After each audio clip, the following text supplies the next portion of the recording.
Hi, everyone. Hi, my name is Helen Fadipe. Hello, Helen. Thanks for coming. Thanks for joining. Hi, Helen. I feel very, very privileged to have you all come on board this evening. It's a cause dear to our heart to see more diversity and inclusion in the planning profession. And it's also great to know that a lot of people also share the same values as we do. So thank you very much. I know how valuable Monday evenings are, especially after a very busy weekend. And so we really appreciate that you're able to join us. It's great to be able to say that we are oversubscribed.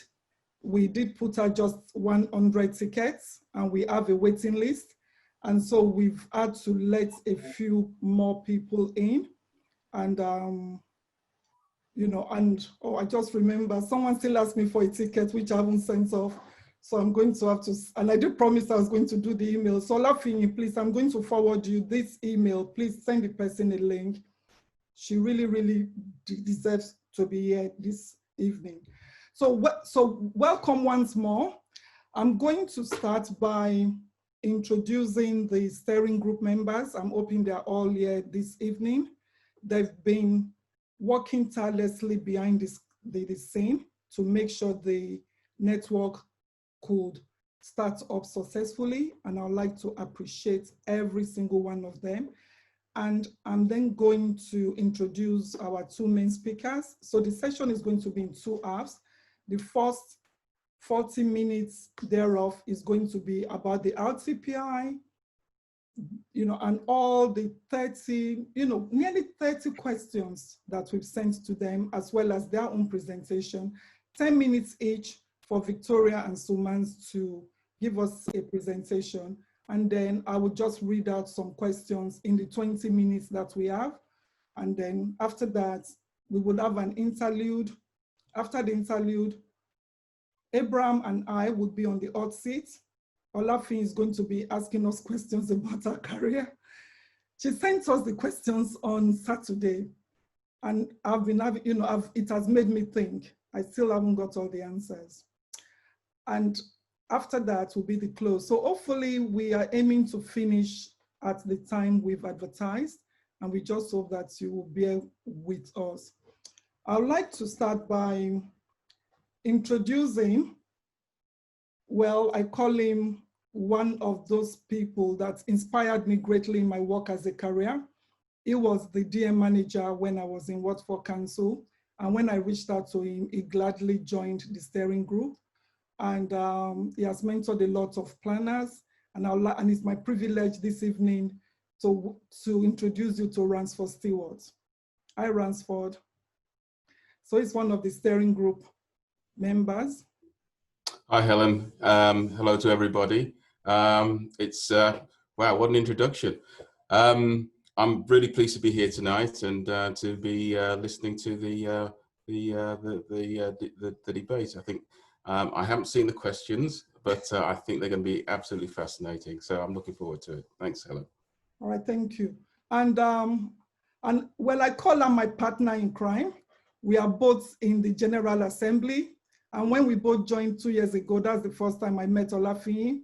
And we spent a lot of time chatting, catching up, and we shared the same passion. And when I mooted the idea for the BAME Planners Network, she was very, very, very supportive. And even though she's got a lot to do as the Commonwealth, the chair of the Commonwealth Young Planners, I'm not quite sure about the title, but she still has enough time to give to me. I bounce off ideas with her, and it's my great pleasure to introduce you to Olafiyin Taiwo. And, if I may say so, a big congratulations to Olafiyin. She acquired a chartered membership today. So well done to you. Well, my camera's not on. Hi, Olafiyin. Thank you. Oh, wow. Thank you, Eileen. And hello, everyone. Welcome to our first open meeting. And I look forward to the deliberations today. All right, thank you. Not in any particular order. I'm going to invite Pan, Lab Pan, Chong. He's been an incredible young man. I knew him in Arrow, pulled him into the steering group, and all the artwork, illustration that you see here today, everything, Pan has put everything into it. So I'd like to welcome Lap Pan Chong. Lap Pan Chong. Pan, where are you? I know I was busy trying to put some last minutes to the. Yeah, I'm here. Yeah. I can't see your Thanks for the introduction. Hello everyone. So long story, just very short. Look forward to the discussion later on. Thank you. Hi, Pan. Thank you very much. Not in any particular order, I would like to introduce Abraham Leka. Abraham, as soon as I invited him, he goes, "What can I do to help you?" He was right there with us right from the beginning, 100% committed. So Abraham Leka, please. You are muted. Sorry. Hi, that's it. That's better. Hi, everyone. I'm Abraham Leka, and you'll soon find out more about me later on when I sit in the hot seat. So I won't spoil anything now. Okay. All right. Thank you very much. And I'm going to call on Gavin Chinia. Again, I got to know him through Runs for Stewards, and he's been very, very supportive, attending every meeting, contributing, and I can't but show my appreciation for everything he's done. Hi, Gavin. Hi all, thanks Helen. Looking forward to this evening, and yeah, it's been good so far. Thank you. Thank you very much. And I'm going to call on Billy. I don't know if Billy is here tonight. She's just informed us that due to some personal circumstances, she may have to step down, but I would really, really like to appreciate her. Billy Dayton. Billy joined us. She's one of those who joined the planning profession mid-career. So she didn't join when most of us did. She has a background in law, did other things, and she's come into planning. And I just thought she'd be of value to the steering group. Unfortunately, she got some bad news about a family member just before the weekend, and she needs to spend time not seeing that family member for the next 1 year, so she's stepping down. But I did ask her to just show her face so we could appreciate her. Since she's not here, please just join me in wishing her well, and we wish her daughter a speedy recovery. Thank you. This is being recorded, so she can play it later. I'm going to now call on Judith. Judith Onu. Don't know if she has logged in yet. Hi, Judith. Hello, good evening, everyone. Hi, Judith, how are you? Judith, really well, thank you. Is one of our steering group members, and again, she's phenomenal. And you'll get to know more about her as you go along. One of the driving forces for me was Judith's experience in the planning profession, because she works in the public sector, and in most times being the only BAME where she works, and she shared her experience with me. And I thought, no, we have to do something about this. We have to start a network. Hi, Judith, how are you? Good evening, everyone. Really looking forward to getting the proceedings started, and welcome to the BAME Planners Network. Really excited to see where it all ends. So yeah, thank you. Okay, I'm going to call on Sarah Dilmamod. Hi, Sarah. Hi, everyone. Hi, how are you doing? Thanks, great to be here. Great to see so many faces here, some of you familiar. Very warm welcome to the network. Okay, and the 10th member of the steering group, not the least, is Ewart. Ewart, are you yet this evening?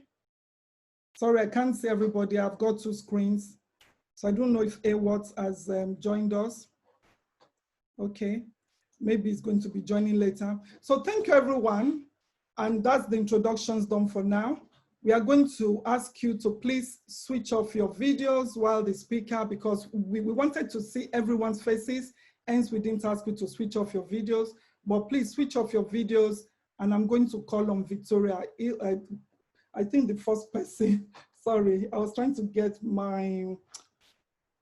I think the first person we called is the president, of the RTPI. So it's my honor to call Sue Manns, the president of the Royal Town Planning Institute, and she's leading on diversity and inclusion as our main objectives for our presidential year. Over to you, Sue. Thank you so much, Helen. And before I start, I want to express my thanks to you, Helen, for the amazing work that you've done in establishing this BAME Planners Network. Also to all of the steering group members who've worked with you that you've introduced us to this evening, and to everyone who's dialed in this evening. It is a memorable day, and I know it will be one which marks a key turning point in BAME planning. The stories that were told by BAME planners who participated in the recent RTPI roundtable were moving, and they left a lasting impact on me personally. Going forward, I do not want anyone to experience what those who shared their stories had been through. But actions speak louder than words, and as a profession, we need to bring about the change that we all want to see. The enthusiasm for this session and the challenging questions that have been posed by those taking part is testimony to the importance of the issues that BAME planners face every day. The questions are wide-ranging and they penetrate deeply, but Helen has kindly grouped them under a number of themes, and I'm going to try and cover those themes in the next 10 minutes. So the first theme that Helen identified was about the current situation.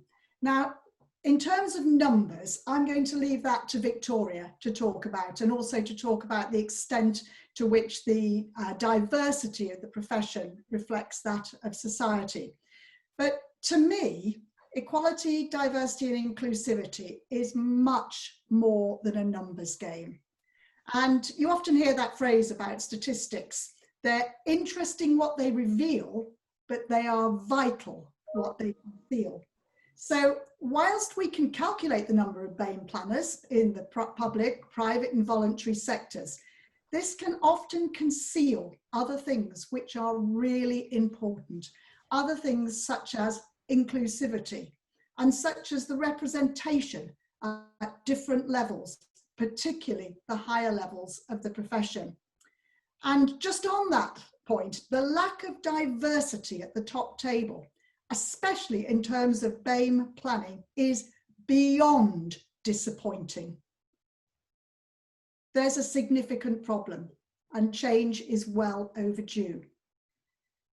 Talent doesn't rest with one particular section of society, and diversity equates to depth and breadth of insight, perspective, communication skills, and life experiences. It reduces groupthink and reflects what's going on in the world outside the workplace. Any and every organisation needs that.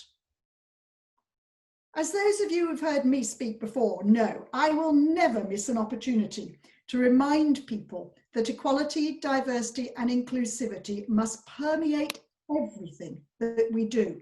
And that includes community engagement, because we're planning for the whole of society. And so when we're engaging, it is so important that we ensure that voices are heard and all views are valued across society. So although we do need numbers to help identify the scale of the challenge and measure progress, diversity is also about an inclusive culture. Just having a diverse workforce isn't enough. If we don't focus on both diversity and inclusion, the underutilisation of talent will continue and the benefits of diversity will not be achieved. Planners and the planning profession should reflect the diversity of the communities that we serve. Every person should be able to fulfil their potential at work, regardless of their background, their identity or circumstance.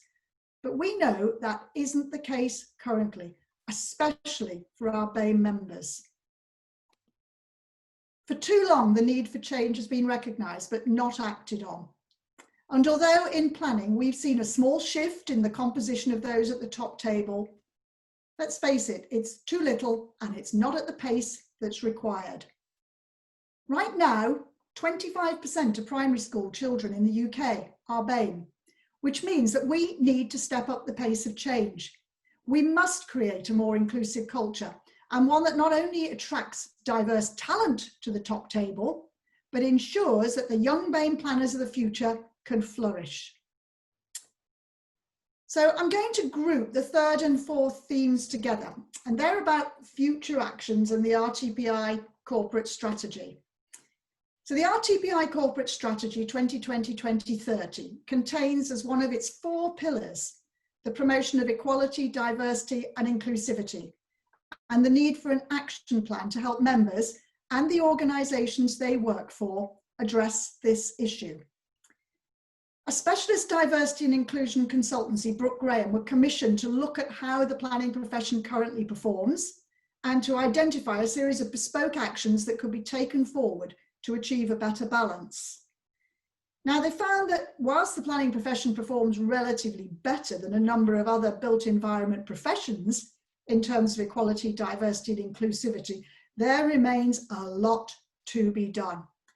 And an action plan known as Change was developed to guide members and employers as they work to achieve a more balanced profession. And work is underway to take forward the high-level actions and combine these with a set of detailed supporting actions. And this new network has a key role to play in helping to support the delivery of these actions. Ownership of change should not rest with any one group. It should be permeating everything and everyone.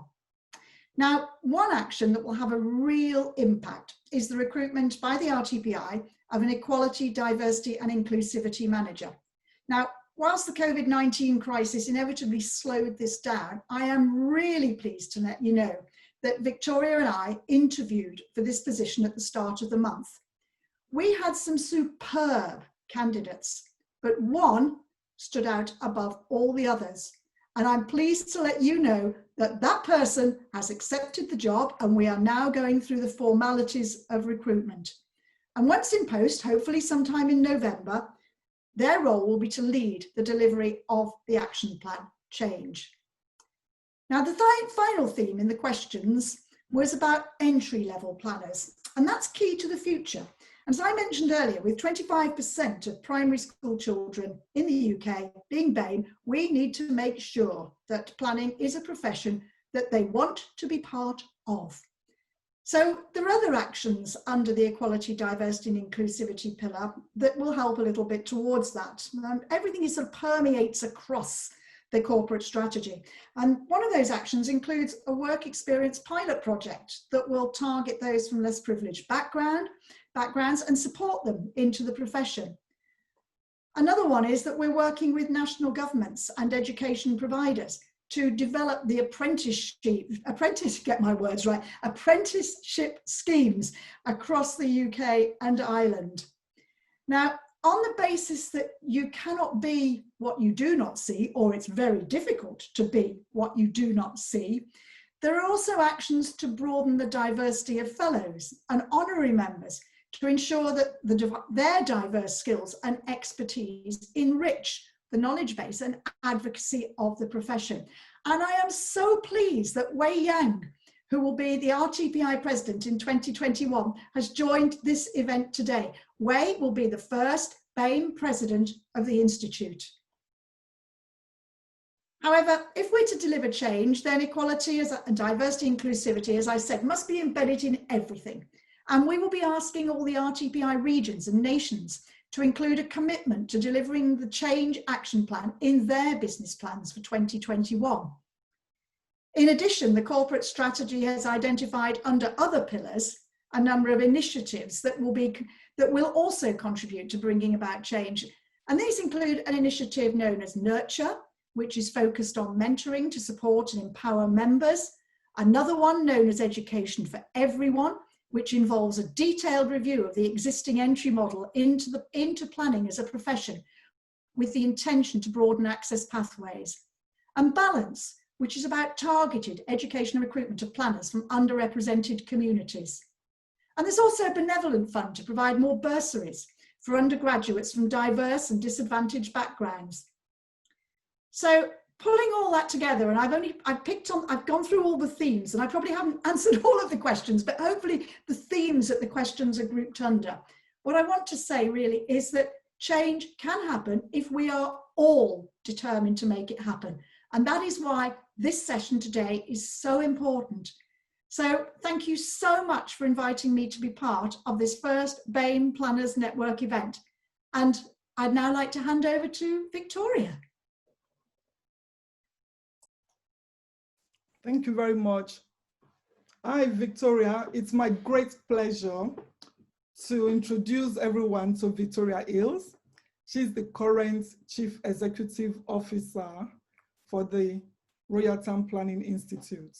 And she's going to be talking more about the corporate strategy and how diversity and inclusion fits in.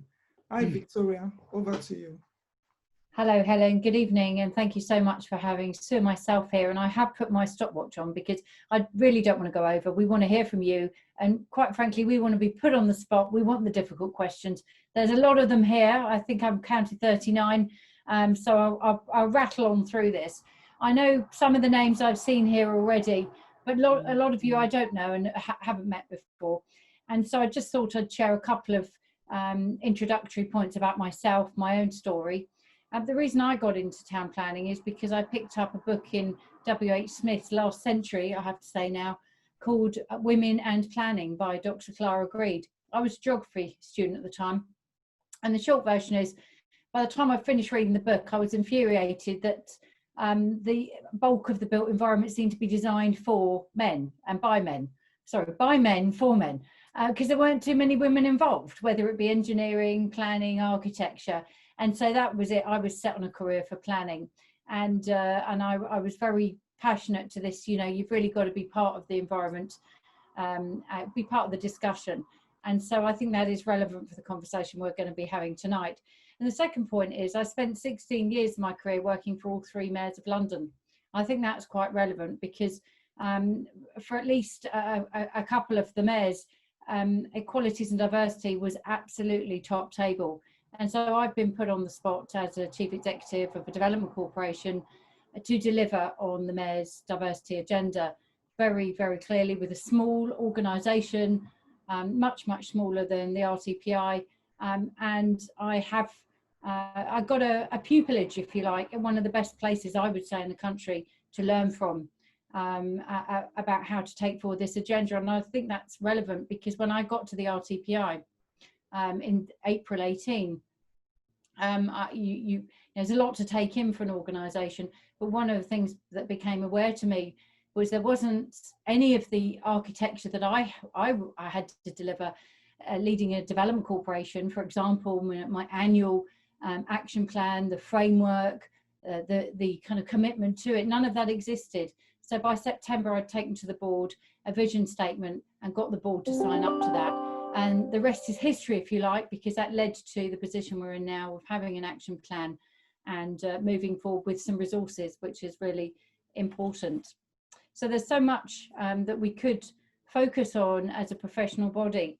But I think some of the things I will just mention that I think we're going to be focusing on in much more detail over the next 12 months fall into these buckets, if you like. One is data. We just don't have good enough data. And we have okay data, but it's not good enough. And some of your questions relate to that. So having somebody whose job it is to hold the ring on that and work with employers, work with education providers to get better data clearly has to be a really important starting point. And this is something Sue and I probed quite deeply in the interviews that we undertook recently. Engagement. So today, as Sue said, today's a wonderful day. This is a very public conversation we're having here. I'm delighted you're recording it because we must share this widely. But this is just a start of a conversation, or continued, but we need to ramp that up and hold these conversations more broadly around the nations, around the regions, and internationally. Commitment is huge. I do think that the RTPI is in a much better place than we were in 24 months ago, but I would say that, wouldn't I, as a relatively new incoming chief executive? Of course, it's in my interest to say so, but I do actually believe that to be the case, that we've made a public commitment. we're putting our money where our mouth is by providing a resource, but we're doing a lot more than that, which I'll come back to in a moment. So this isn't sound bites. This is a very authentic commitment. Resourcing is really important. And actually, as a professional body, you know, relatively speaking, the resources are there. They're just not perhaps pointing in the right direction or delivering what they could do through no fault of their own. It's just no one's asked them to do it before. So through having a concerted action plan, that kind of changes the conversation a little, and actually gets us a lot more systematic in terms of things we need to be looking at and things we need to be doing. And some of those things, if you've had a chance to look at change, include looking at that future pipeline, education, and Sue said a few words on that, and careers in particular. And I've spoken to many BAME planners or would-be planners who, and you know, all working construction or broader, who said, I didn't know anything about this profession, I just fell into it. And I think actually, in some respects, the same could be said to be true to me. It's just I didn't quite just fall into it. I was off a geography degree, but I think we should start that conversation much further back within school age, and to some extent we do that. But one of the programs Sue just mentioned is we kind of talk in our own echo chambers, and one of our projects we've made a commitment to do, fingers crossed I can get the money from the board for it, is actually be a bit more systematic and targeted about the children that we go and speak to, rather than just speaking to the people that we've always spoken to. Leadership is really, really important. And, you know, like Sue, I was incredibly humbled to hear some of the stories that we heard when we convened a round table with our elected BAME members. And by that, I mean those who sit on the Board of Trustees and those who sit on General Assembly. And also quite shocked that some of the things I was hearing was still happening. And what it said to me was, I'm quite happy operating my own echo chamber, where I know many successful BAME planners, surveyors, architects. But of course I do, because I'm in this little bubble of people in my little sphere. And it really broadened my understanding of what we need to do. And I think as a leader, or someone who's in a position of leadership, the responsibility is on all of those in leadership to not just make a commitment and deliver on action, but also to call things out as well when things aren't quite right or language isn't used in quite the right way, and actually challenge. And it's really hard to challenge when you're in your junior part of the career or even mid-career, because sometimes you may feel that would be a bit career limiting. But as you get more senior, it can still be career limiting if I challenge too much. But I am in this position where I can challenge, and I do challenge, and I have challenged bad language or bad, you know, bad behaviours, you know, and I'll continue to do that. And that is a privilege, but I must use it wisely. Employers, we need to work with employers. We've got 25,500 members. We know who our big employers are. We need to work with them systematically as to what they're doing and what more they could do. Some of them are best in class, and some of them aren't anywhere near the starting line, and there's a lot of work to do there. I think getting our own house in order is really important as well, though, because we can't, as a professional body, speak with these employers and ask them to do things if we're not doing it ourselves. So, for example, you know, as an employer, we don't need to report our pay gender gap. We certainly don't need to report our ethnicity pay gap because we're too small. But we can make a commitment to do that and say it's still important for us to know that.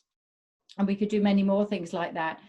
We've made that commitment through having Sue, our president, as champion on the board.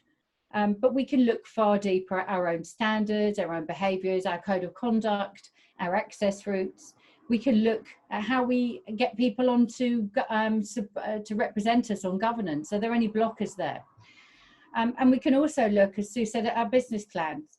And this year, for the first time, we're putting a requirement in that any region or nation that wants to put in a business plan, they want to spend money, they've got to be clear on how that's going to deliver on some core areas, which include climate action, but they also include the EDI action plan change. So, you know, in summary, because I'm up to about 8.5 minutes here, I think, you know, if we look at what's going on in the world at the moment with the global pandemic. If we look nationally at the agenda here about levelling up, I personally don't think there's a better and more interesting and challenging time to get into a career in the built environment as we have now. But why aren't we attracting all of the best candidates to come into it? Well, because we need to work harder and change the conversation and go out and have the conversation in the right places in the right way. I personally think the opportunity's never been better.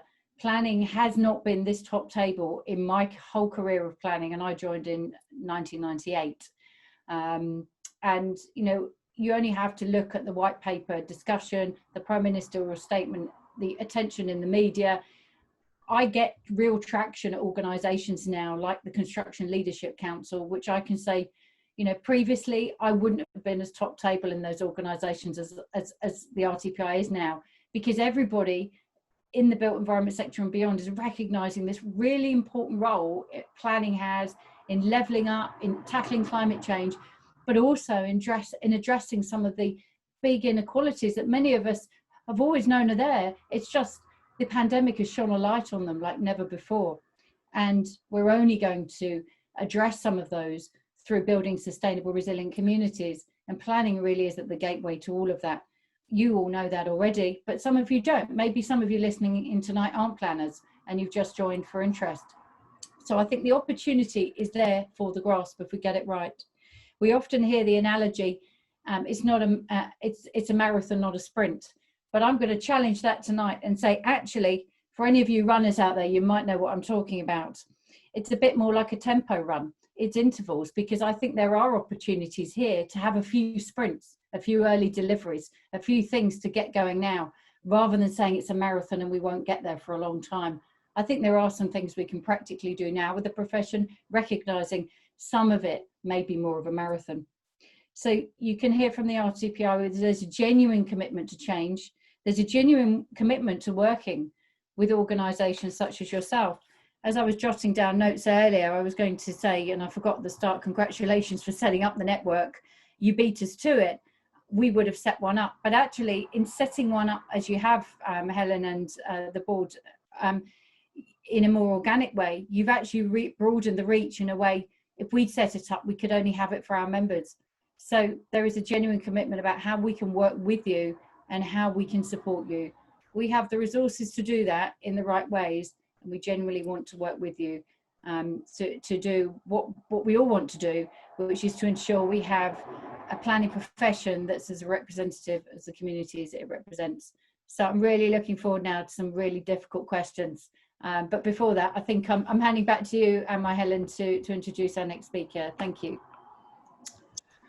Thank you very much to both Sue Manns and Victoria Hills.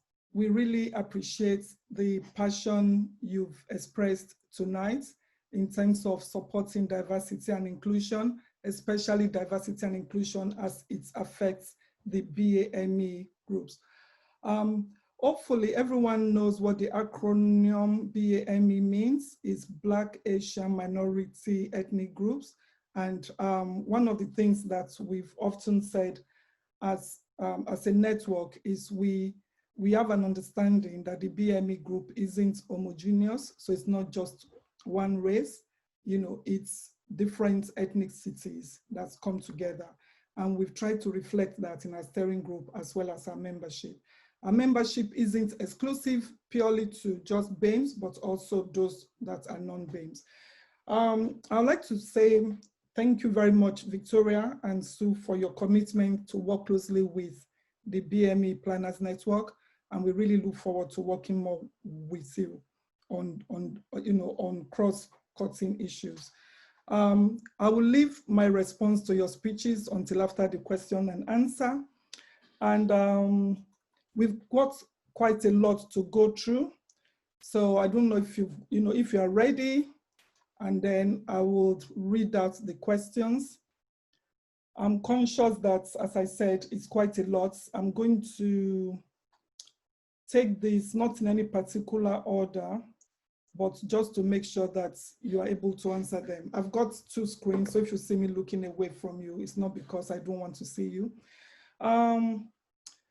The first question, which is about current situation, is, have you ever felt you have an unconscious bias when recruiting or working with Black, Asian, or minority ethnic colleagues? If so, what brought this to your attention? And the question goes first to Sue Manns. It's a really interesting question, that, because I've actually recruited a fair number of BAME planners in my time, and they've been the best people for the job. And it's going to sound very, very strange, but colour and ethnicity has never been the issue to me. It's actually, are they the best person for the job? And they were able to, they just performed so well. And that, I mean, it's very difficult because I just haven't experienced that personally. Have I seen it on others? In an interview situation, it's very difficult when you're part of a panel to actually get into the mind of other people. But in the feedback afterwards, I've not actually heard it. Now, that's not saying it's not there, because I know it is. And from what I've heard, it is. There is no doubt about that. But from my perspective, I've probably been one of those incredibly lucky people. Okay. Thank you very, very much for that. I would also ask the same question of Victoria Hills, please. Well, thank you, Helen. I mean, for the majority of my career, with the 16 years that I spent at the Greater London Authority working for different groups within that, I come from a very public sector recruitment background, and it was so strict at the GLA that when the 5 questions were agreed to be asked, those were the only 5 questions you could ask. You weren't allowed to ask supplementaries, and the grid that was used was shared with candidates afterwards if they wanted to see it for recording notes. So it was a very, very open and transparent and rigorous recruitment process that I became used to from the early noughties, if you like. So I've only ever worked in that system. And so I would say that no, I've never felt it, and I think in a way that's why I was so shocked, as I think Sue was, when we heard about it from our members in our roundtable in August, because, you know, naively, having lived in one of the most diverse cities in the world for over 20 years and been very you know, very involved in London life, if you like, I'd naively thought that this really couldn't possibly be the case. If they, you know, and I worked in probably one of the most diverse organisations in London, certainly public sector organisations, which was the Greater London Authority. So, you know, it just sort of, the short answer is no. It's not really ever been. So this is why I've been quite sort of speechless, as I think Sue has, as to what we discovered with our members in August. Came as a shock to me, because I had a naivety that everywhere else was as good as the GLA. Okay, thank you for that answer. I'm just wondering, given your answers, didn't it surprise you then that we haven't seen many BAME planners in senior roles? So, you know, if the system was so transparent, then how come it isn't working? Can I come in first? I mean, I think if you looked at the diversity of the planning team that I put together at Old Oak, I think that was bucking the trend, if I'm going to be honest with you. But I'm happy for others to disagree with me. But the whole team, actually, I put together there. And actually, this was part of what I'd been, you know, asked to do by the Mayor's office, which was ensure that we worked hard on it. And we did work hard on it. We made sure we advertised in places beyond the usual places, but we did work hard on it. So I think I was really bucking the trend at Old Oak. And because of that, and I'll just be very honest with you, because I was in my bubble of Old Oak and it was a very diverse team, I came from that bubble to the RTPI thinking that everywhere else must surely be the same. It was only when I had a conversation quite recently with one of the people who's on the call at the moment, it will remain nameless, that I had a light bulb moment, because it was there staring me in my face, but I'd never spotted it. So I'm not sure if you call that unconscious bias or not, but I hadn't spotted the fact that not a single local planning authority had a chief planning officer, except one who is a friend of mine, and maybe this is again my echo chamber, because she is a BAME and she's running a major planning department in one of the London boroughs. I thought, you know, there must be many more like her, and I won't name her either, but you can probably work out who I'm talking about. I know her. She, you know, she was my former, you know. Yeah, so I just presume, it was only when I was talking to somebody else, I thought, my goodness, you're right. She's the only one. And how ridiculous is that out of 33 London boroughs? Now, I don't think that's unconscious bias. I just think that I'd never actually thought about it long enough. But I'm happy to be challenged on that. But I don't know if Sue wants to add anything to that. I'm happy to sort of carry on that, although I'm conscious, Helen. You said you've got a lot of other... I've got lots of questions, so thank you very much for that. And this is not to anyone in particular, so, but Sue, because you've got the floor, can you answer the next question? How has a lack of diversity in employment affected cities? I think it goes back to the point I was talking about in the introductory words about having that diversity of voices around a table. If you don't have a decision-making level, a mix of voices and a mix of views, then the decisions that come out will just reflect the echo chamber of those within that room. And that inevitably means that with the best will in the world, they're not equipped with all the knowledge and the background and the experience and the insights to actually enable them to take what I'd call really sound decisions. Now, having a completely diverse group might mean you end up with the same decision, but you've actually road tested it, but it might be a very different decision. And that's what worries me. It's about the decision-making level, about the input that goes into it, and it's also about engagement. As I mentioned, you won't ever shut me up on engagement, but we do not engage with the diversity of society. We engage, and I'm going to speak very, very generally, so please forgive me, everyone. People we tend to hear from are white, male, middle class, well-educated, generally 55 or over. Now, nothing wrong with their views. They are important. But my goodness, do we need to hear from everybody else if we are to make our cities diverse and inclusive, sustainable, resilient, all the other things we as planners know they should be. All right, thank you very much for that answer. I'm sure that a lot of us in the room, we echo that, because if you're a man, you can't adequately plan for a woman because you don't experience the everyday situations a woman feels. And if you're able-bodied, you can't really plan for someone who is, you know, that has not got sight or has physical challenges, because you really don't know what they go through. So it's important that we have everyone around the table. I'm going to now ask you your next question. I think this is one easy one, which I think you've answered already, but I'm just going to throw it in there just for you to catch your breath. And it can be to either yourself. Maybe Victoria's best place to answer this, please. Sorry, what was the next question? Sorry. Does RTPI collect data on ethnicity of APC applications?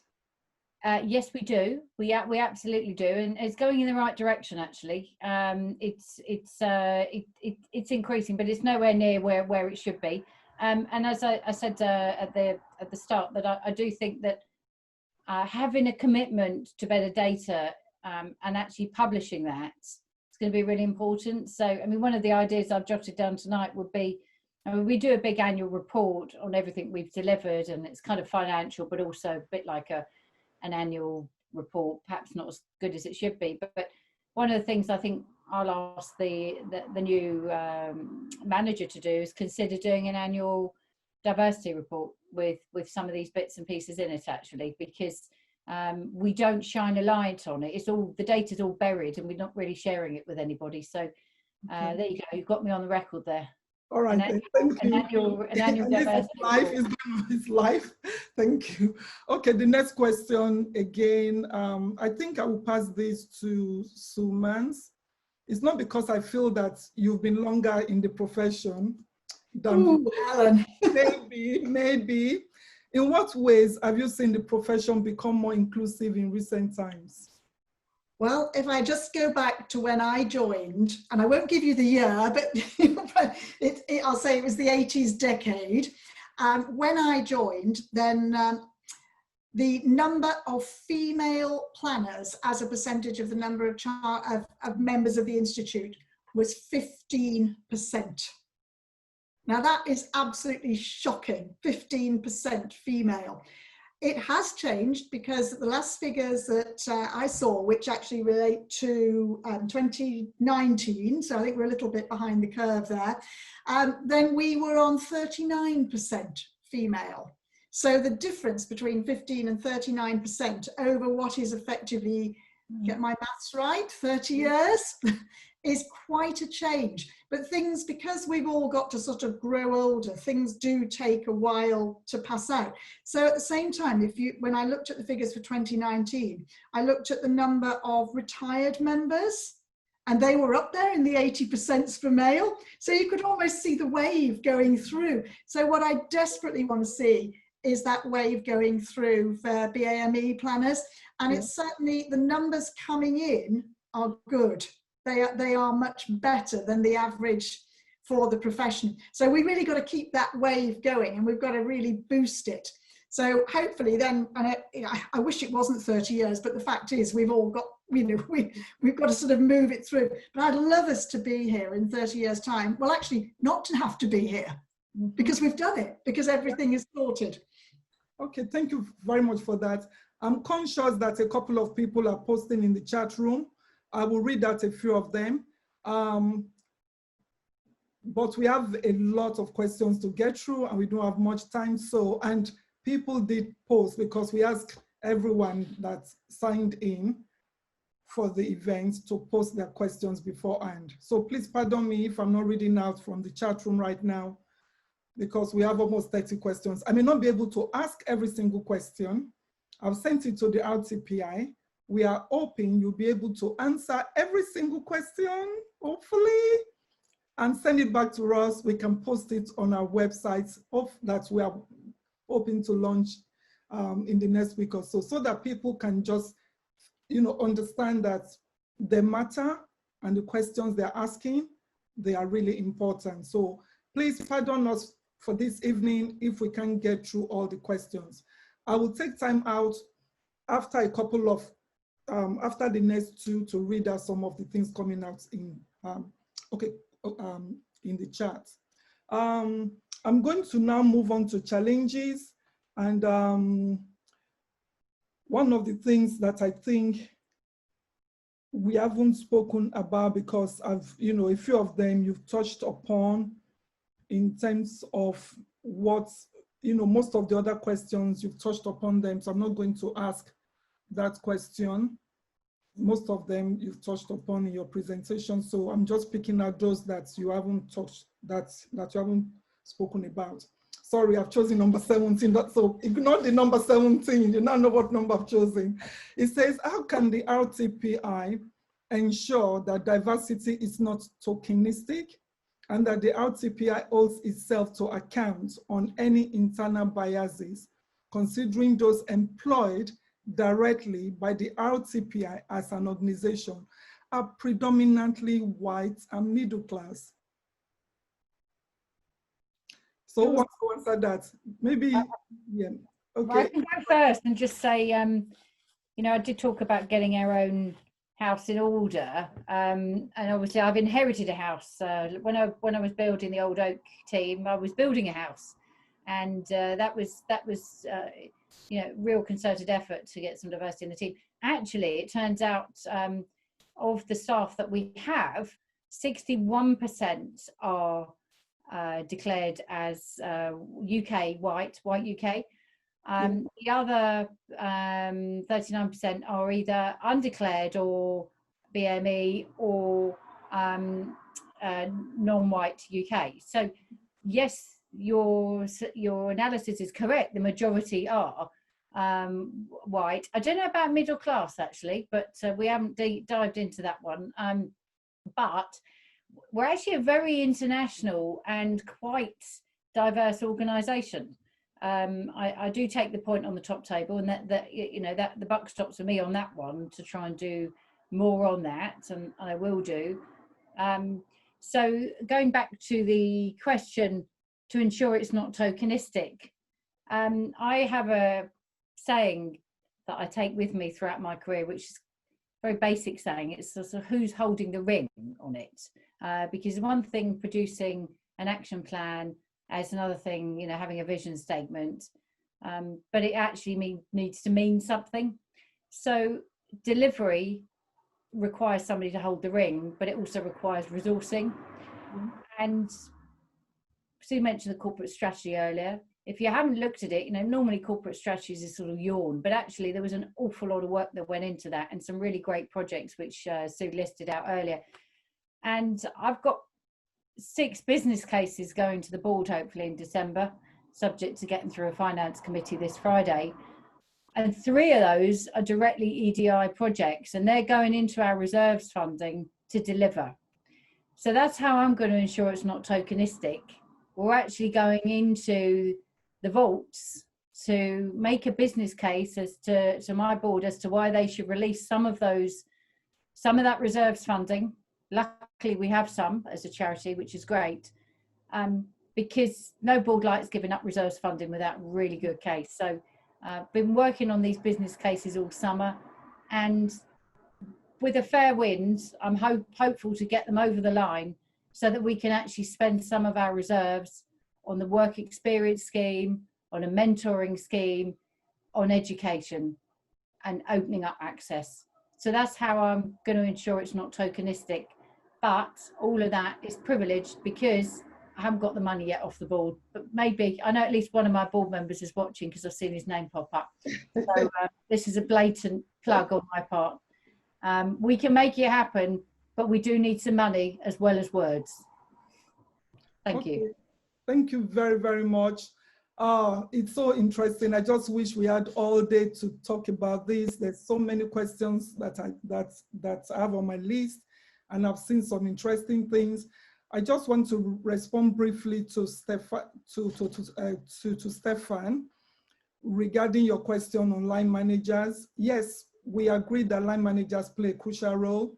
That's why, as a network, we've begun speaking to those that sit around the table. We gave a presentation last week, Friday, to the ALBPO, and we are looking to working with London boroughs to start to look at the way that they allocate cases where we have covert and overt racism. We making a presentation, I think it's tomorrow shortly. I have to confirm from Gavin to the Planning Officer Society. So we are looking at putting out the message that indiscrimination does have a long-term effect, and it starts from case allocation, the way a team leader spends time with a junior, and all those indirect mentoring in the pubs and elsewhere when they socialize with those that look more like them. So there's a lot going on that we are doing as a network, and that's why anyone that wants to join us in this crusade, in this campaign, please let us know. It's about education, information, engagement.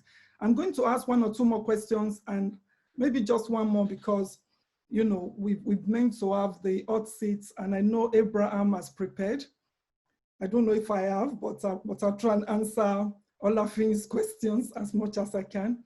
I think I'm going to just choose one more question, and this particular one that I want to choose is something that has been making a lot of round on LinkedIn.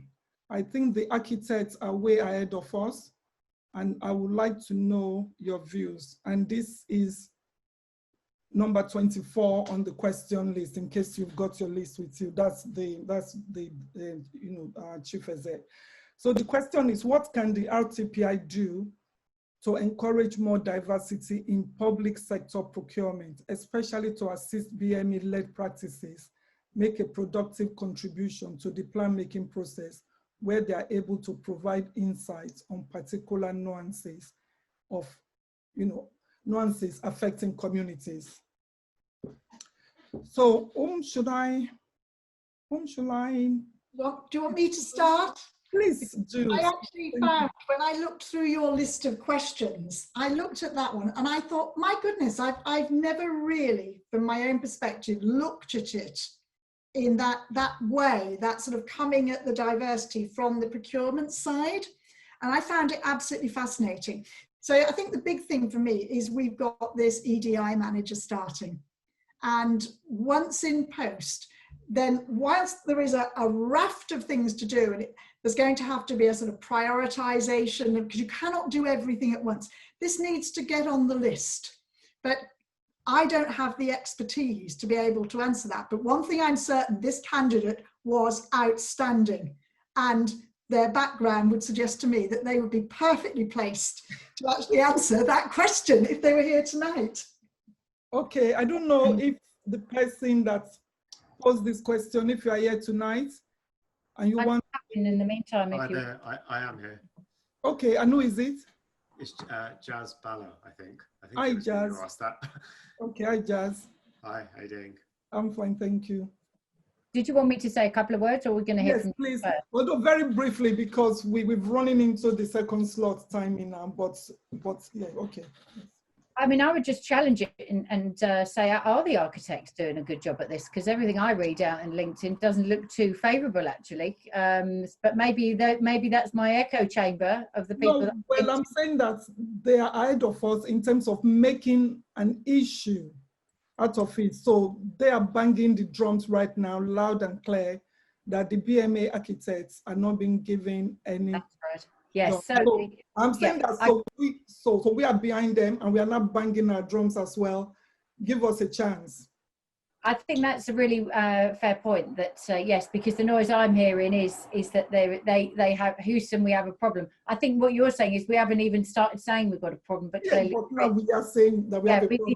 We need to get to base camp. They're already there, right? I get that, and I do think that this is an area where we will be able to have real traction, as Sue says. It does come back to data and understanding actually what's going on out there. But it also, procurement is such a huge driver. You know, I've worked with an organisation, I don't know if they're listening at the moment, but I'm going to give them a blatant plug, called Transitions. A lady called Sheila Hurd, who set that organisation up, is it's a social enterprise, and she works with displaced architects, planners, engineers who are refugees. They've come in from war zones, etc., into the UK as a refugee.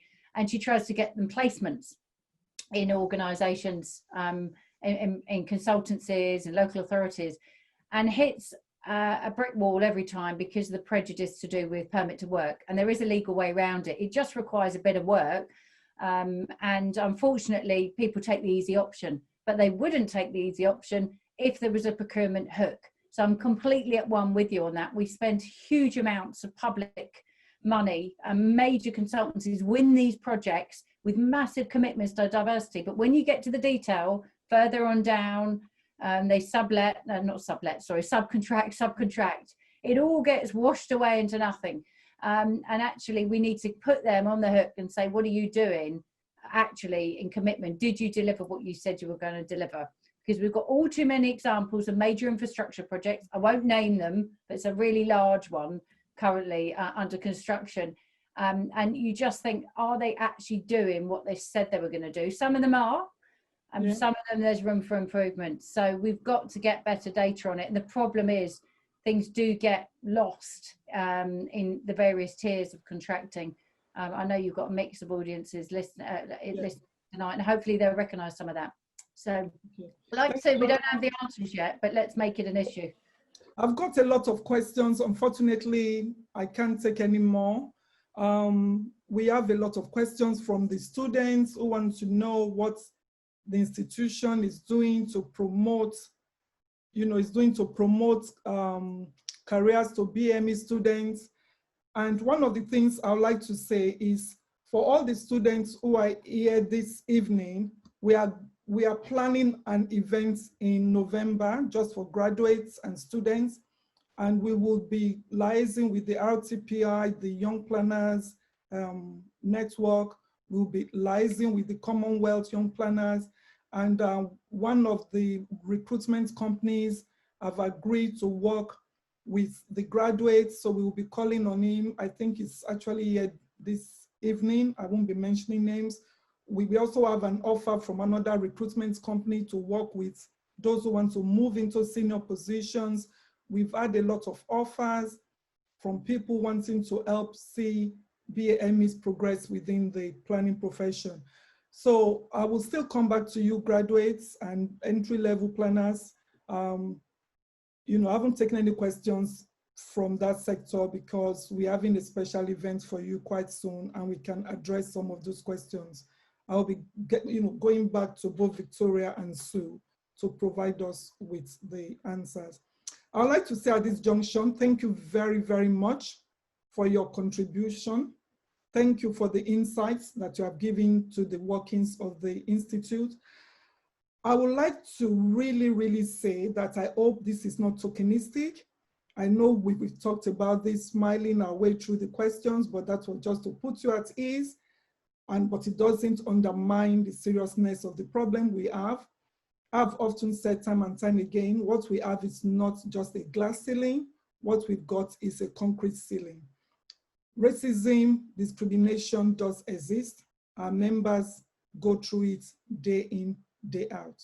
Many of us are members of the RTPI, and we are looking to you, Sue Manns, as the president, and Victoria Hills as the chief executive officer, to begin to use your influence, your office, to do something about this. As a network, we are committed to helping our members to build up their skills. We are going to be helping with coaching, mentoring, interviewing skills. We are going to be giving it our all just to see them progress. And we want to come back this time next year with at least more BAMEs in senior positions, not because they were handed it on a platter, but because they deserve it, because they are one of the best. I would like to thank you once more for your contribution. We look forward to working closely with you and the EDI manager. And I hope after today that we begin to see some meaningful changes, meaningful, that's measurable, that we can actually begin to see, and I do pray that that's so. Yeah, I know it's a big burden. It's not just yourself that have to deliver this, but the whole essence of this meeting is for us to begin a dialogue that we hope will lead to conclusive and concrete changes. Thank you for coming. Do stay behind to listen to Abraham. Don't dash away, because you might gain some insight listening to Abraham and myself. And before you go, I'm going to just, before I hand over to Olafiyin, you will take the next session. I'm going to call on Pan, yeah, if you don't mind just playing the short video. So this is an interlude. It's not for you to go. It's just a promo to show what we are going to be doing in the next couple of months. Pan, are you ready? Yeah, I'm ready. I'm going to play it.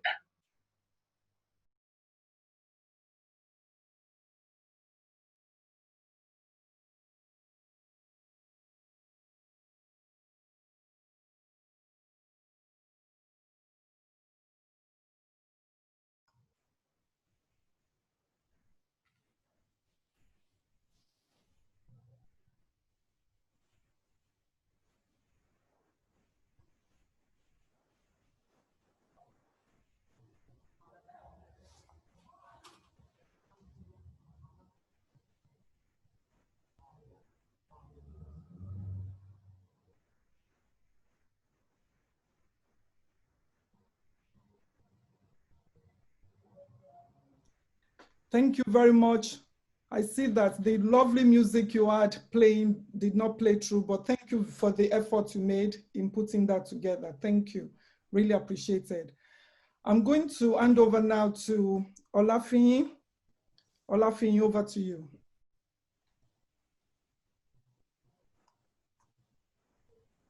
Thank you. I think you're muted. Yeah, I think it's okay. Yeah, I'm back now. Thank you, Helen. Hello, everyone. It's been a great one today, and hopefully we will we'll progress from there to another interesting element of our plan for today. It's called the hot seat BAME Planners, and the whole purpose is to be able to learn more, understand what other BAME planners, the path they took in their careers, what they've learned, what skills have been useful, and possibly one or two tricks from them, and in order to support our own journey as a planner as well. Today we have two BAME planners. We have Abraham Lakers. Abraham Lakers is a senior director with RPI. And we also have Helen, who is the director for a consulting firm as an FPP associate, and the interim manager at Buckinghamshire Council. I'd like to invite both of you to turn on your video. Yeah. Okay. Hello. So I think we'd start with Helen. You can just tell us about yourself. Oh, hi. I'll try and keep it brief because we haven't got time. Yeah. I came into planning at the age of 18 or thereabouts. I'd finished my O-levels, doing my A-levels in Nigeria. Unfortunately, I didn't do physics, and so I couldn't do architecture that I'd wanted to do. And someone told me about town planning, and that's how I got into the profession. And you know, and since then, I've really, really enjoyed it. And I think for me, the motivating factor was knowing that God, sorry, I have to bring God in because that was what came to me at that time, at 18 or thereabout, that God was the master planner. And it was mind-blowing that if God was involved in master planning, then being a planner was a great profession. And that was it, I was sold. Thank you, Helen. Over to you, Abraham. So I'm Abraham Laker. I'm a Senior Associate Director at RPS. And my career is a bit of an odd one. I went to Manchester University to an undergraduate in town and country planning, so it was pure planning straight away. And when I finished my undergraduate, there was no jobs in 2008, given the economic downturn. So I began volunteering at Kensington and Chelsea Council, and that was my local authority because I lived in the area.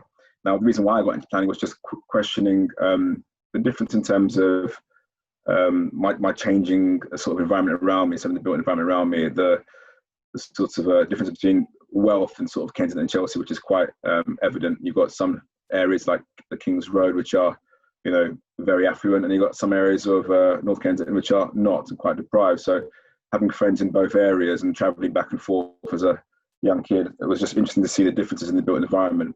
And that sort of got me questioning, you know, how can I make a change to do that? Hence town planning. After my undergraduate, again, I said there was no jobs. I volunteered.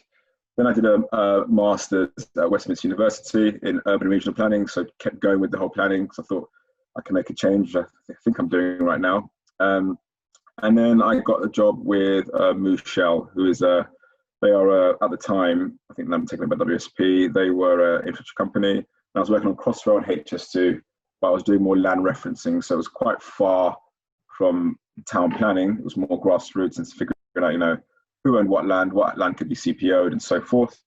And then I finally applied for a job after graduating my master's, applied for a job with Capita. And this job was well beyond my sort of expertise. It was for a senior planner role in Chelmsford. And I'd never been a senior planner anywhere, but I thought, you know, now or never. I've had 2 years at Mouchel.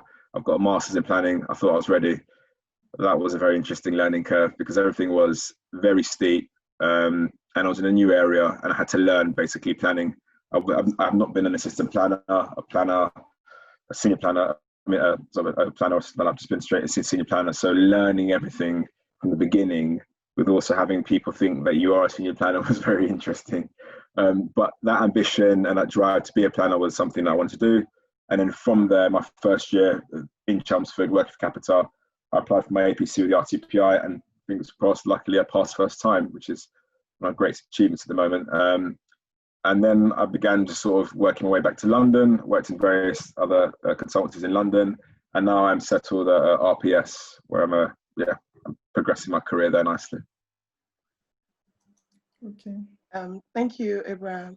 So, Helen, I have the second question for you, which would be, why did you choose planning in a more? I think I've I've answered why I chose planning. That planning chose me, because I didn't know about town planning. It was a new profession, especially in the history. But just to tell you about my career history. So after I finished my education in town and regional planning in Nigeria, I came to the UK shortly after my National Youth Service, which every graduate is expected to embark upon in Nigeria. And then I came to the UK and I thought, okay, I'm going to leave planning behind because there was a big recession in Nigeria. And I was thinking there's no way I'm going to get a job in town planning.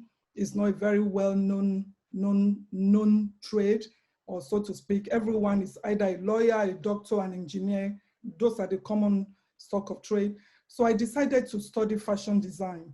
And I went and did a course, a one-year fashion design foundation course. And at the same time, I was working in Boots, in the beauty counter. But all this while, I still had this strong pull to become that I should follow the path I'd already started on in terms of when I was 18, of planning, being able to do things with the environment, being able to decide where the schools will go, being able to decide where the roads will go, being able to just make the environment better. And it was at that point I decided, okay, you know what? Let me just go back to that vision I was giving, that, of God being a master planner, that yes, if it's, if God created the heavens and the earth, he put this there, he put that, he made everything beautiful. I as an individual, I can also try my best to make the world a beautiful place. And so I then applied for a job in Islington Council as a trainee traffic assistant. That particular position would have led me to become a transport planner, but the head of planning at that time, Ian Crowley, saw my resume, and because he found that I'd qualified as the best graduating students in the Department of Environment, he felt I should pursue the planning career because he was intrigued at how well I did in the study of town planning. Suffice to say, at this stage in Nigeria, we were only 4 women that studied planning. So they were all men. It was a male predominant profession. I worked for Islington Council for 8 years, doing my degree, started again from the second year of the degree program in the UK, got to the postgraduate level, and then I left Islington to join Watford Council as a principal planner, responsible for their local plans. And then I went on to Haringey Council after 3.5 years as team leader, planning policy. I had the opportunity of acting up as deputy director, responsible for planning, building control and highways. And then in 2004, I realized there was a glass ceiling. And at that point, I went out to set up my own consultancy. I came back into local authority in 2015, following the ill health of my husband. I needed to just not be traveling all over the world, doing all these big plans. I needed to stay focused and help him get better. And since then, I've been proactively working in terms of offering interim consultancies to public sector.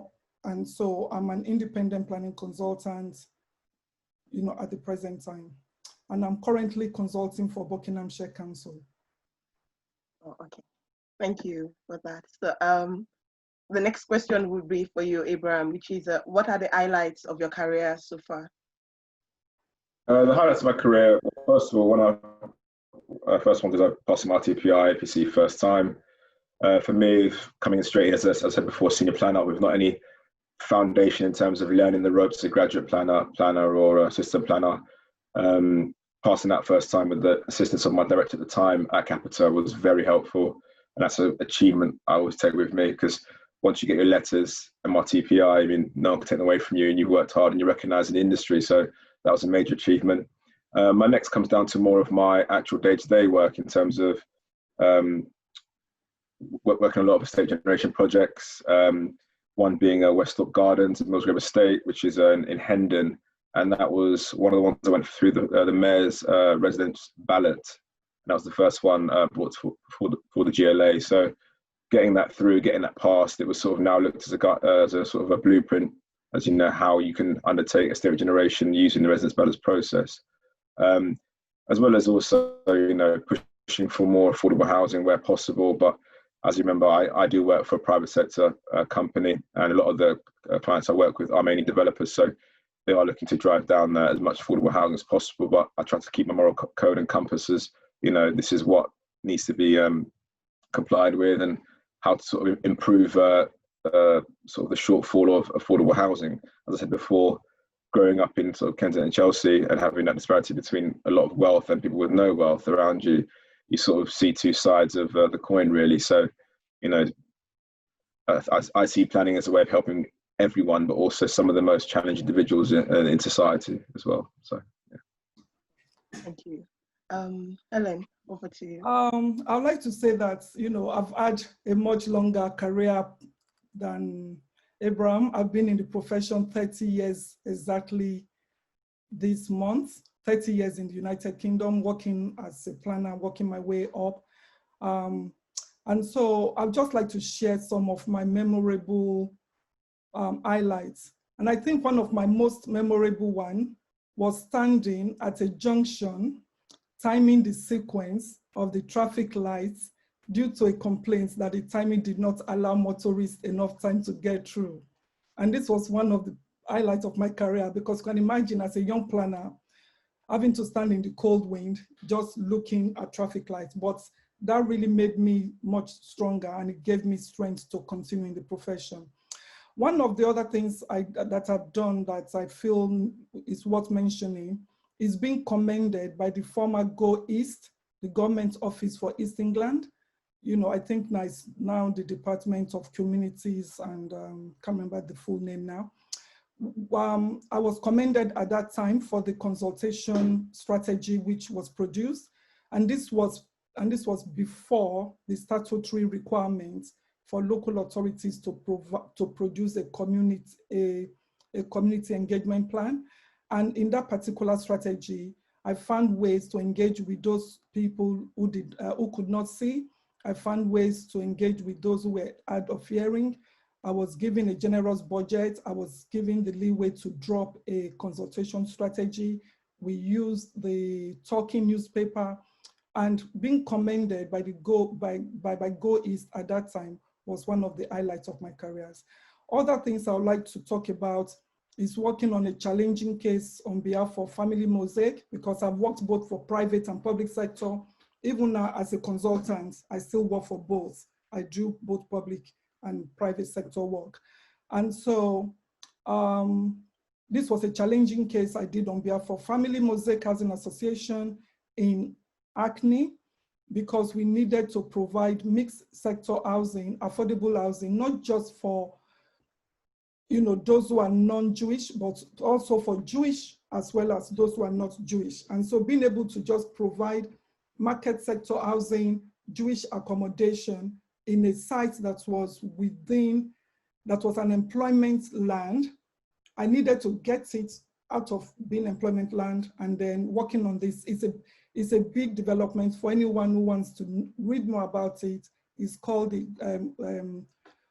Oak Wharf Development. It's got a Jewish school, affordable workspaces, affordable housing, and then private sector housing. And of course, it was just by the canal. I could go on, but I think one of the greatest things that has given me great joy in this profession is mentoring of young planners. I've been fortunate not only to provide employment for young planners in my company, I've also provided mentoring, and I've also supported them in their career. So that's giving me a great pleasure, more pleasure than all the buildings, approval, all the plans, but just being able to sow into a young life. Thank you. Thank you, Helen and Abraham. Just before we go on, if you have any questions for Helen or Abraham, could you please send them through the chat, and then we'll be able to ask questions, I think, in about 10 to 15 minutes. Abraham, my next question would be, what has being a planner taught you? It's the critical thinking. It's what it's taught me, to look at the whole picture, not to make any assumptions, to gather as much information as possible, analyze that data, and also just to be confident in yourself in terms of what you've studied at university, be it planning or geography or so on, or any degree that sort of segued into planning, by having that confidence and trusting yourself that you're making the right call, as well as also getting the help from other people to feed into that. But it's just having that confidence, and that comes with experience and sort of being a planner. But I think, yeah, I mean, that is it for me, really. It's just seeing how to use that level of data, be critical thinking, seeing how it's going to affect everyone at various different levels in society, and then just understanding the environments you're changing. As we say here, BAME planners need to be at the decision making table as well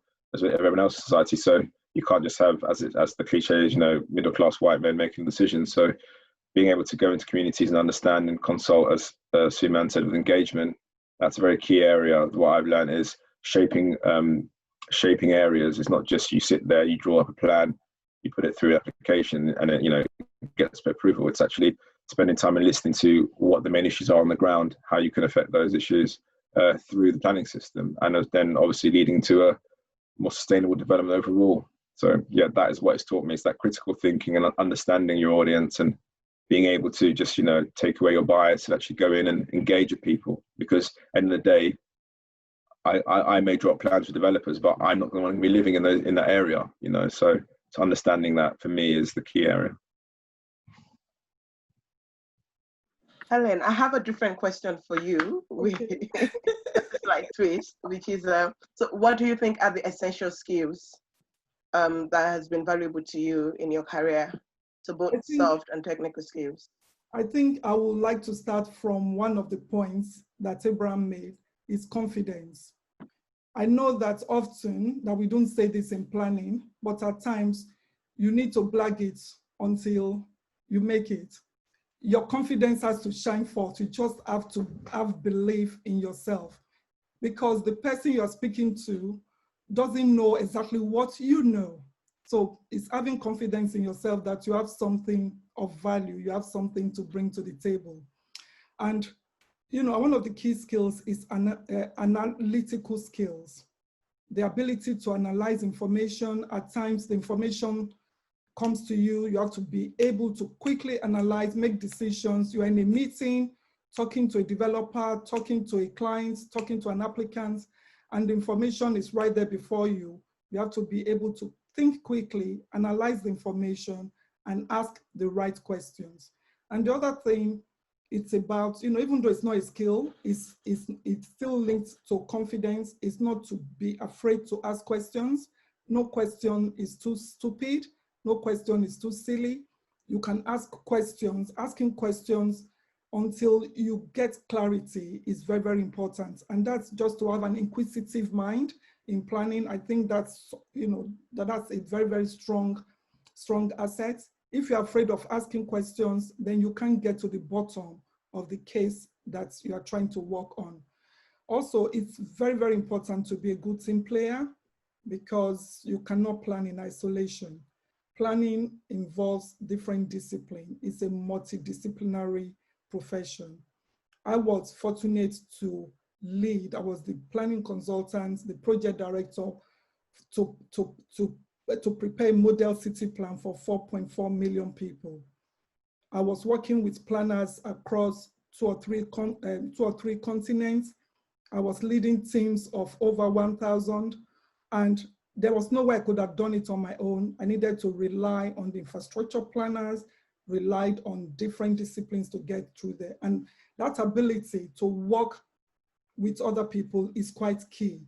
So the way that you relate, your personality, it's very, very, very important to think about how you come across and how you relate to other people, because that's what will get you I'm not going to say accolade, but that's what will get you the results that you need to achieve.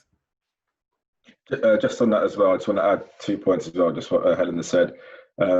you're very right. You know, it's how personally you are with people. I mean, in my role, a lot of the time I'm networking with various other people I've met for the first time in terms of new clients, developers, so on. So you need to be personal. You need to understand how to find common ground. It's not just being a technical robot. You sit in the office, you write reports, and then you send them out. You know, you need to be personal. You need to understand who you're speaking with. As well as that, another one is preparation. You can never be enough prepared in terms of going to planning committee, writing applications, reviewing all the data. Once you're prepared, then you feel a lot more confident when you deliver that information to whoever it could be. I mean, I've been in situations where, you know, I wasn't prepared and the outcome wasn't the best when I was still coming through and learning about planning. Whereas when I look back now on my career and say, you know, when I do prepare for planning committees and I get asked questions from, you know, councils and so on that have tried to unsettle me, I'm confident in myself that I've, you know, undertaken the right, reviewed the right data, prepared myself correctly, and I have the answer to them. So being prepared, especially as a young planner, because you are going to get asked a number of questions from a number of people, which may come in different forms, but the outcomes most likely are always the same. And always also understanding, another one is where you are in the planning process. You may get asked questions as young planners, you know, we need you to do this, but you need to understand where you are in the planning process. Are we submitting an application? Or is the application in? Are we going to planning committee? Are we actually at the grassroots? Are we looking at land assembly? So on, or are we discharging conditions? Are we looking at section 106? So it's understanding where in the process, and then when you know where you are in the process, then that will sort of settle you and give you the confidence to say, okay, I know what the next steps are. So just a few more points on that added there. Yeah, thank you. Thank you for that. I'm still coming back to you, Abraham. So the next question, it's a two-way question, but I'd really like it if you could answer it one after the other. And so the first one would be, have you encountered any professional setback? And the second one would be, how did you handle that setback? And if you don't mind, you could share it with us. Yes, I was saying more professional setback, but it's more of someone questioning my the reason for attending a particular meeting or being at a particular conference. This was when I was a senior planner at Capita. I had to attend an event in place of one of my directors who couldn't make it. I had just been chartered, so I just got my letters, and I entered this room in Chelmsford. I think it was a Chelmsford Cricket Club, and I was, I think, probably the only BAME person there, and also I was the only person that was under the age of, I think, 40. So I sat down, and you know, as I said, the soft skills are very important. I tried to make conversation with people around me. And then I got asked a very odd question by a very elderly man who's a planner, very established in this particular forum. He said, so why are you here? And I thought to myself, excuse me? I'm here for the same reason you're here. There's a seminar discussion about, you know, the Chelmsford City development and how it's, you know, up and coming and so on, and areas for development. And I was quite taken back by that question. I didn't know really how to respond, given my age as well at that time. So I just said, just kept it very professional, very polite. I said, no, my name's Abraham, I work for Capita. I'm here to listen to the forum and place for my director. And that was it, really. I just sort of, I said, kept it moving. You know, it bothered me afterwards. But then again, I sort of listened to the fact that, well, I've got my RTPI letters. I'm established across, you know, the RTPI. I'm you know, they know I'm good enough to have those letters. So it doesn't really matter what that person thinks of me. You know, I've worked, you know, getting my undergraduate, getting my master's, and I've got my letters now. So to me, it was just more of I put it down to ignorance and the fact that the environment around me was predominantly, you know, middle-aged white men. So I just said, you know, fine, and also I remember sort of my area. I was in sort of Chelmsford area, which is not sort of the melting pot of London. So I sort of talked up to a number of factors, but still that question did sort of take me back a little bit. But again, you are going to get very many questions like that throughout your career, and the only way to sort of not to say to prove your place, but to break those sort of silly questions down is just to be obviously technically good at your job, be established, have your letters, and when people do speak to you, you speak on subjects that are, you know, that you know about and that you're clear about and are relating to exactly what, you know, the meeting or say, seminar you're discussing about, to then actually be like, oh, actually, hold on, this person doesn't know what they're talking about. And it sort of takes them back a bit and they start questioning their potential bias. Thank you. I'm a bit conscious of time. Helen, do you have an example of that as well? And then I would also, you're still muted. I'd also like you to tell us just give an advice. What would you tell your younger self now, given where you are? What would you tell your younger self? Okay. I think in terms of setback, I've chosen to use my most recent experience. In 2015, my husband fell seriously ill with cancer. We didn't know if he was going to survive. I was working on a very big project in Nigeria. It was coming to an end. I was working on some government projects. I'd left the UK for 3 years to go and work on this model city plan, so I was out of the system. I had to come back into the UK, help nurse my husband back to health. In the process, you know, for a while, I was like the sole income earner, and I couldn't then just be working abroad, consulting. I needed to find something that was stable, close to home. And the only job I could get was as a senior planner in DM, bearing in mind that by the time I left local authority in 2004, I'd acted up as a deputy director. I've gone on for 10, 12 years to lead on major projects across the world. I've spoken in front of presidents. I've presented papers that were being broadcast in the, well, all over the world. I did get a phone call from America from someone saying, I saw you doing this presentation. So I just put that in context. But because now, as a carer, I needed to find something closer to home. I needed to make sure my husband got better, everybody. I went for a job that I'd done maybe 20 years before. I went back to being a senior planner in DM. And because of the type of work they had at that particular authority, I had to work on certificates of lawful development. And I remember sitting down with my hands on my head and close to tears, wondering, what is this? I had to start all over again. I tried getting back into policy where I left off, but most people wanted current experience. They forgot that I was only out of the system for 3 years. That didn't matter. I've left the UK. Coming back in was tough. And so what got me through that period in my life, I chose to focus on the value I could bring to the authority. I did not allow the task, the job I was being given to determine who I was. I purposed in my mind, it's about what I can contribute to that authority. And so I started using my skills and experience to mentor junior planners. I started giving ideas on how they could improve their services, because one of my specialty when I did management, I also hold a master's with merit in management studies from Middlesex Business School. And so I started, doing more than the job called for.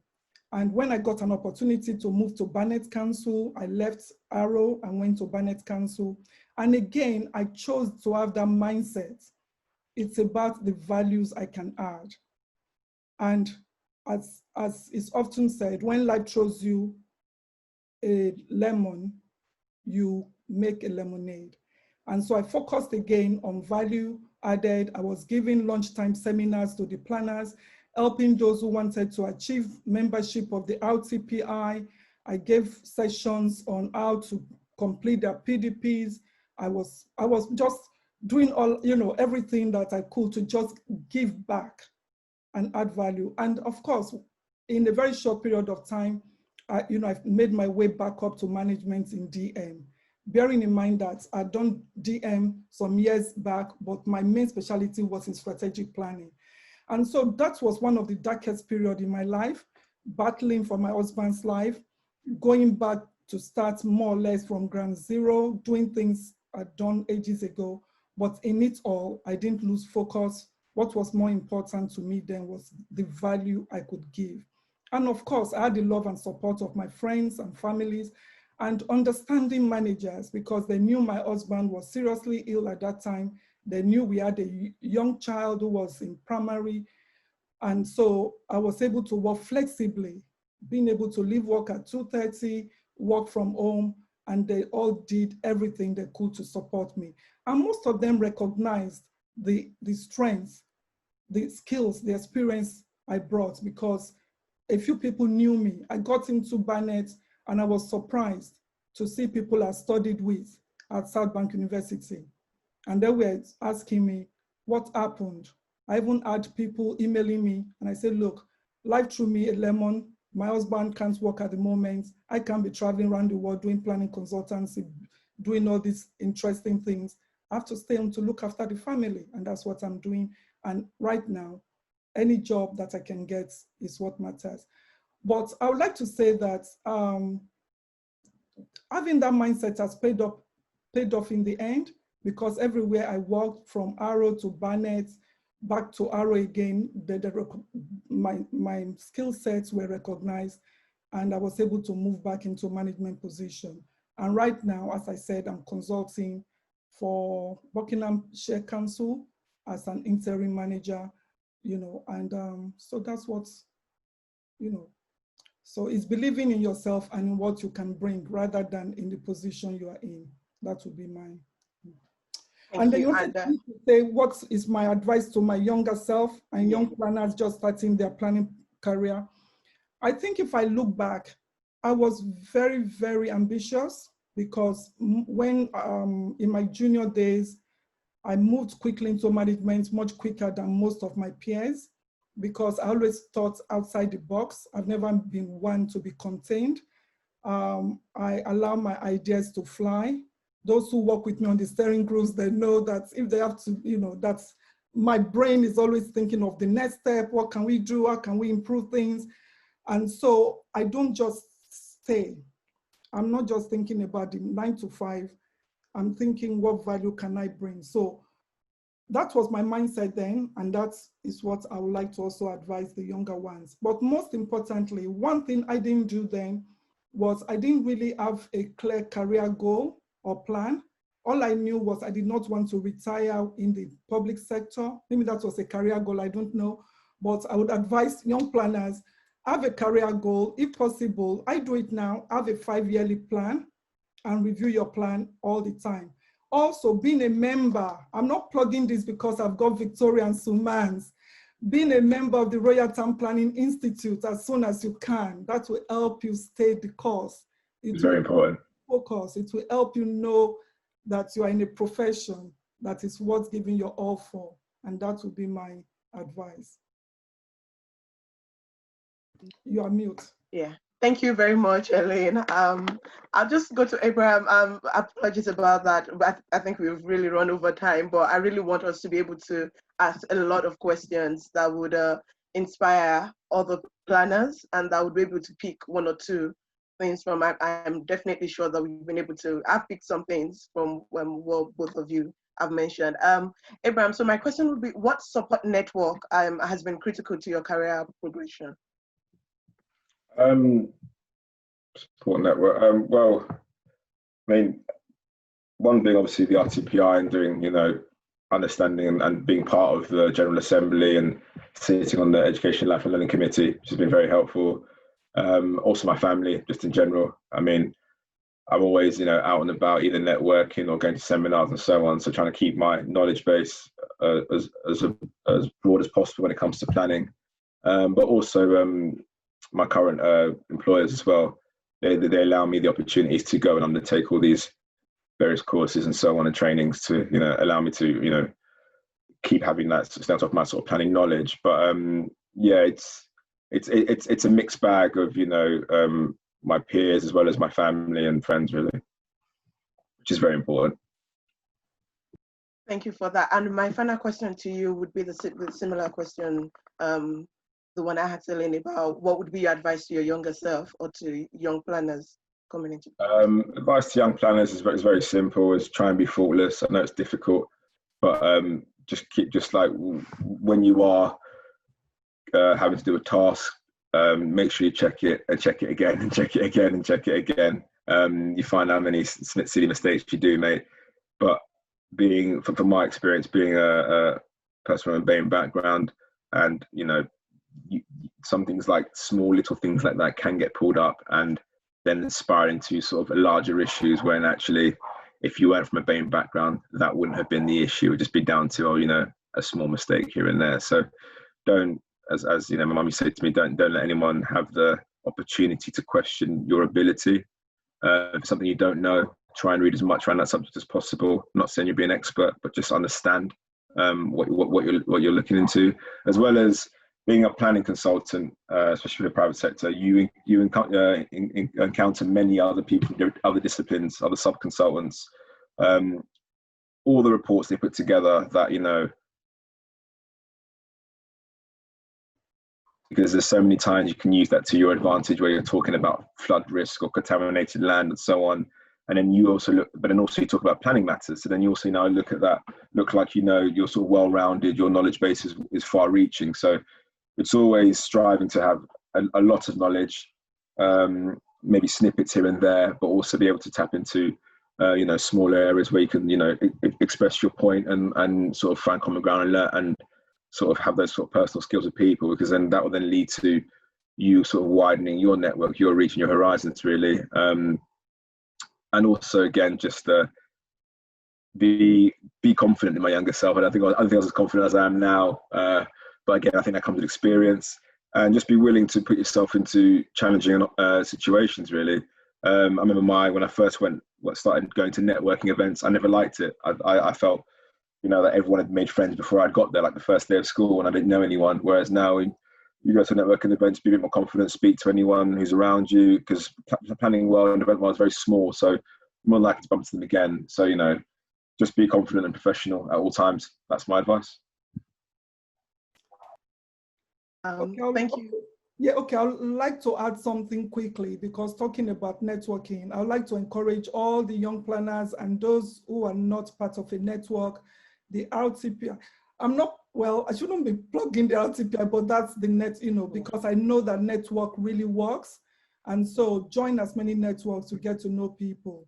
And also to those who are non-BME, one of the things I like to say, it's not really a note to the younger self, but just listening to Abraham, is that please, when you're at an event and you see someone who is not white, middle-class male, sitting by themselves, please sit by them, because that's one of the things that we suffer as BMEs.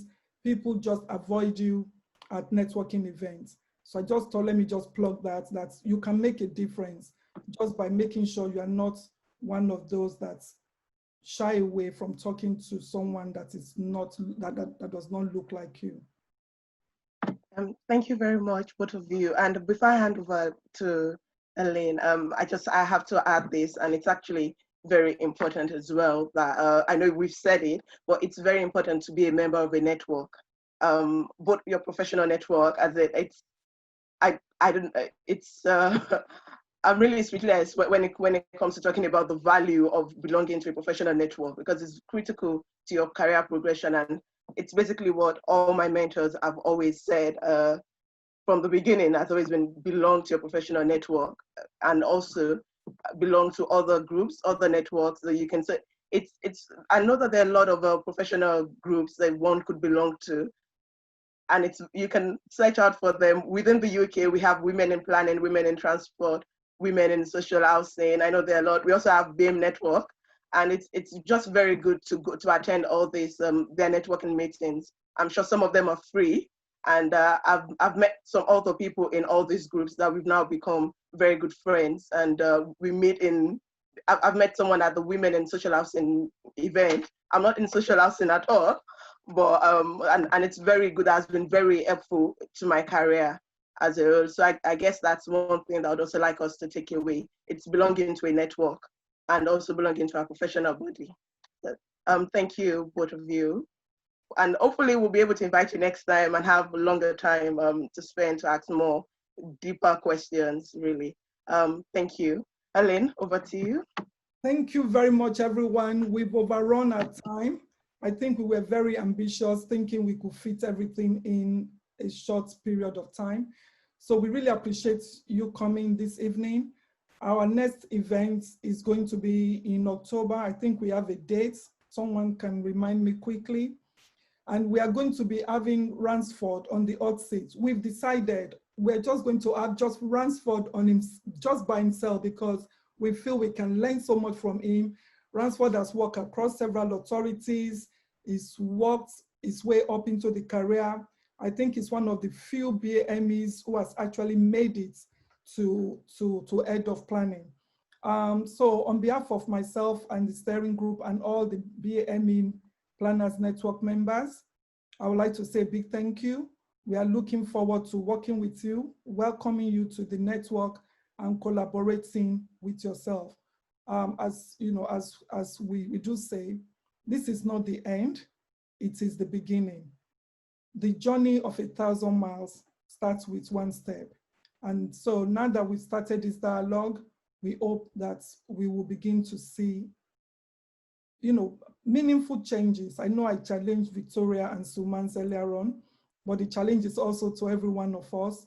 This is not just a fluke in the night.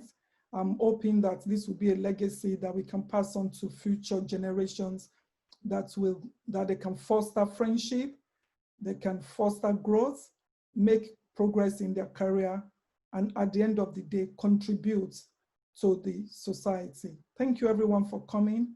Have a good evening and a good night rest. Thank you.